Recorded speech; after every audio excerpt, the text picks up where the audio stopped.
Highway ઉપર છે, આ રોડ ઉપર છે ભાઈ, આ કોઈને નડતર રૂપ નથી. બાકી ગામમાં ક્યાં નડતર રૂપ છે ને આખું ગામ જાણે, એટલે કોઈ ગામ આને ઉપડતા જ નહીં કે ગામ આખું ઉપડશે. પછી આ ધ્યાન રાખજો ભાઈ, કાયદામાં જોગવાઈઓ છે કે બાબા સાહેબને હલાવ્યા ને તો ગામમાં ક્યાં ક્યાં પેશકદમી છે બધું હલશે.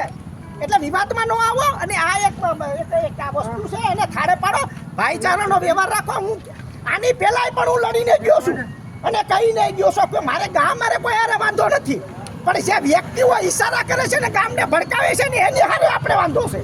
આપણે કોઈ વ્યક્તિ આપણે ગામ મારે કોઈ હારે વાંધો નથી ભાઈ, આ કોઈ ગામ નથી વિરોધ કરતું.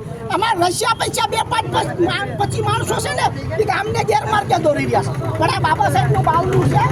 અને સમાજના લોકોને કહું છું, હાડી સમાજને કહું છું કે તમે ખાવશો બાબા સાહેબના, મકાનો બનાવો છો બાબા સાહેબના નામે, સહાયો મરવાની સહાયોથી માંડીને તમામ સહાયો બાબા સાહેબના નામે લ્યો છો. અને જ્યારે બાબા સાહેબનું નામ આવે હટાવવાની વાત આવે તો સાલાવ નલાયકો તમારી પૂછડી ડબ્બામાં અને પૂછડી બહાર તમારે ખેલ જ કરવા છે, દલાલીઓ જ કરવી છે. હું દલાલોને પણ ચેતવું છું કે આમાં જરાય પણ સાખી નહીં લઉં. દલાલો જે દલાલી કરતા હોય ને એની પાસે રાખે, સમાજ ના હોય તો સમાજ ભેરા થાય, બરાબર.